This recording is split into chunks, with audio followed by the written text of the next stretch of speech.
મણિનગર વોર્ડના મિલ્લતનગર વિસ્તારમાં રોડ રસ્તાથી રહીશોને અવરજવરમાં ખૂબ જ તકલીફ વેઠવી પડે છે।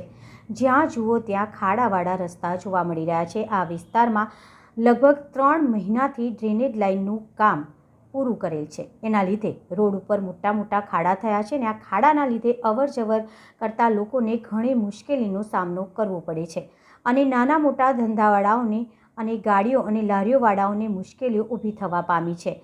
અહીં વિસ્તારમાં ડામરનો રોડ બનાવવામાં આવે તેવું રહીશો માંગ કરી રહ્યા છે। શું આ અહેવાલથી તંત્ર દ્વારા કોઈ કામગીરી કરવામાં આવશે કે નહીં તે હવે જોવાનું રહ્યું। હેડ ઓફિસ ગુજરાત મનોમંથન 9।